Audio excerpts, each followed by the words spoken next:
Hello, my name is Jena Floyd. I'm with the Hearing, Speech, and Deaf Center, HSDC.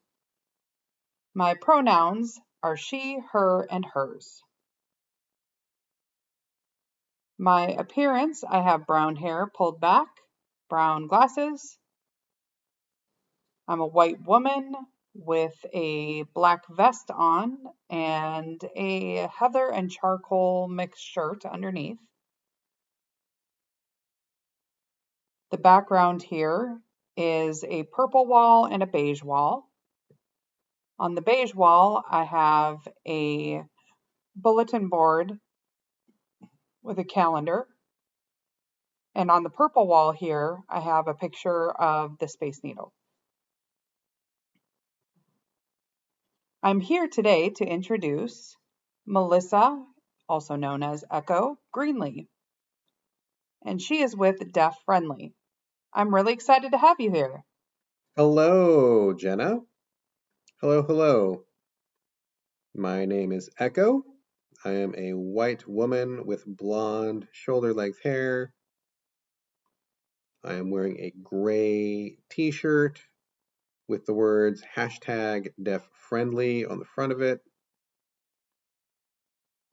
My background is kind of gray for walls, and I've got different pieces of abstract art.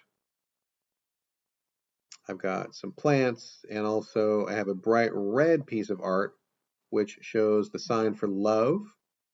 My pronouns are she, her, and hers, and I'm very happy to be here. Thank you for inviting me. Wonderful. Now, the first question I'd like to ask you is, why is DEAFFRIENDLY important? Well, first, DeafFriendly itself is a review platform. It's for deaf, deafblind, and hard of hearing people to rate and review businesses. If a business is accessible and they're doing a great job, they can post that. Or if there's a business which is struggling to provide good service and is challenging, they can post that as well. People can go to DeafFriendly and share their experiences online about different businesses that they go to. So why is this important? Often, businesses have no idea about how to serve deaf and hard of hearing people. Someone shows up and they just don't even know what to do. So this is a good place for our community to show businesses how to improve their service or to applaud businesses that do it right and encourage them to keep doing what they're doing.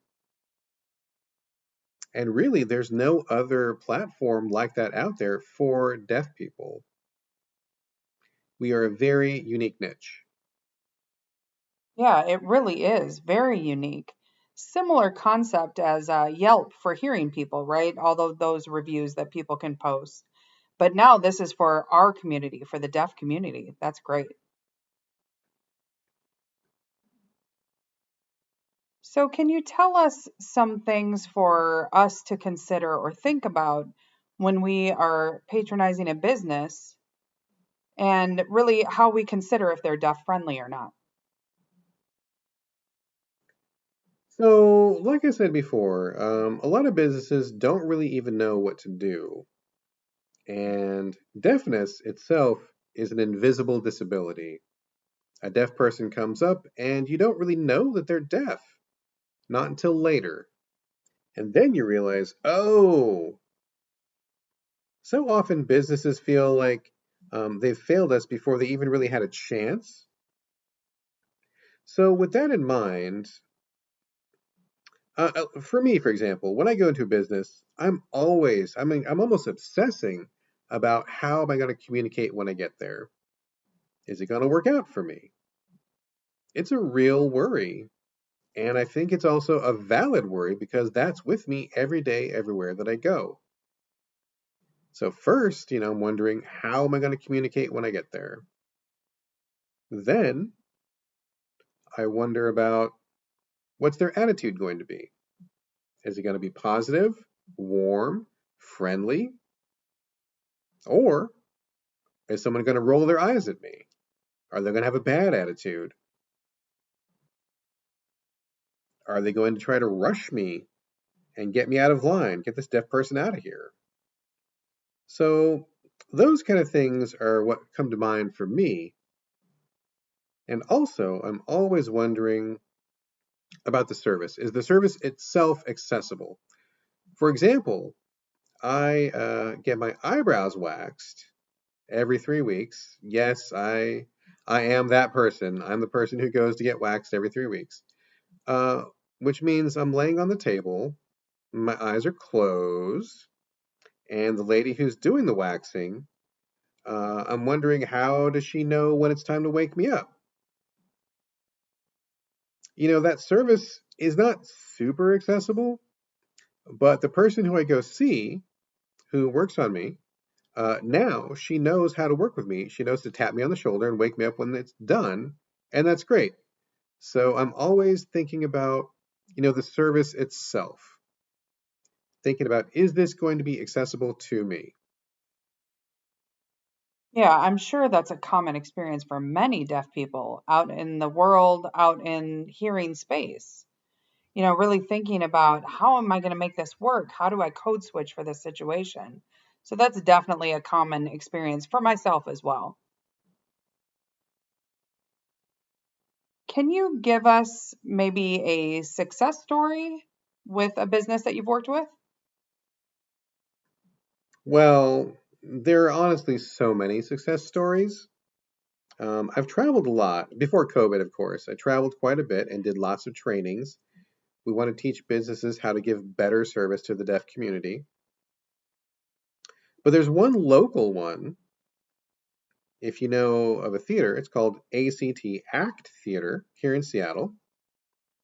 I was so impressed with their motivation, their passion to become more inclusive. It was about 2 years ago. They did hire a deaf person for a leading role. It was an actor. His name was Josh Castile. So before they brought Josh on, they realized, it's possible the deaf community is going to be flooding into the theater to see him on stage, so they needed to get prepared. So, in order to do that, they got in touch with me and said, hey, we want to make sure that we are providing a very positive customer experience for the deaf community. We just need to get it done. So, we went down and did some trainings. We did some front of the house stuff. We also talked to the actors who were going to be working with Josh. It was two separate trainings.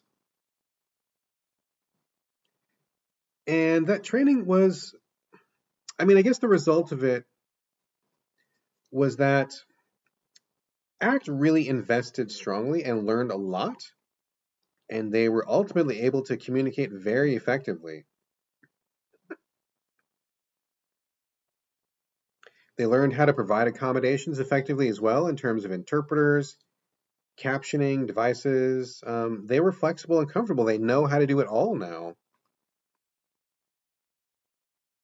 So their business on our platform, Deaf Friendly, has 9 reviews, and they're all 4 and 5 stars. And I feel like that is a direct result of their investment in learning. They gained the deaf community's loyalty. So I love ACT Theater, specifically for that reason. They really, really showed strong effort in becoming inclusive.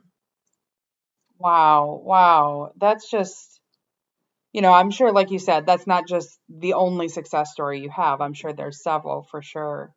I know you do trainings with hotels and different other businesses. So I'm wondering, do you have any tips for us how to help a business become more deaf friendly? Well, I think the most important thing you can do to help a business specifically to provide service for the deaf community is first off, be patient yourself and be friendly as well. You have to realize that when you go into a business, it's possible they've never met a deaf person before. This might be a brand new experience for them. So, in that case, be empathetic. Try to understand this might be a brand new thing for them. If they don't figure it out right away, if they don't know what to do right away, show them. If you don't show them, they're never going to learn. Your experience won't become better the next time you go there. Your deaf friends and peers who go there, they'll have a bad experience as well. So always try to be patient and try to be empathetic. At the same time, I know that's not always possible. I have some really frustrating days myself. Sometimes I do not have a single smile left in me. So it's okay once in a while to have that too. When you have the energy to encourage someone, take advantage of it. Yeah, wow. It is hard to think about how that patience, how that really can be an investment, but it's a lot of energy. And we really want these businesses to really improve themselves. I'm curious about Washington State. Would you consider our state deaf friendly? Yeah, so Washington is pretty interesting. So on our platform, we have about 3,700 reviews total. That's nationwide, like all together. Washington State specifically has about 1,300. Most of these are positive reviews. About 80% are positive. The other 10% are maybe like negative with a 1 or 2 star review. You've got about 10% who are neutral in the 3-star range, and 80% are either 4 or 5 stars. 80% positive. So, I mean, actually, that's kind of standard on our platform, that distribution. I think deaf people would much rather write a positive review than a negative one. Here, specifically in Washington, we do have some negative reviews for, lots of different industries. But the most common two are interpreter agencies and healthcare. Yeah, those two stand out. They both need a lot of work and a lot of training. For interpreter agencies, the issues are, generally related to language. There's a lot of complaints, a lot of negative reviews related to these agencies in that regard, meaning they don't seem to really understand how to get the right interpreter for the right client. That's the biggest issue. That really shows in our reviews. In terms of healthcare, the issue is about providing accommodations. Many of these places just refuse to provide interpreters, or they provide lousy interpreters. Or sometimes they rely on VRI too often, and they're not willing to provide a live in person interpreter for a patient.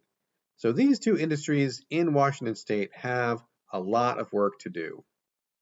Wow, it does sound like Washington State maybe has a long way to go for that accessibility piece.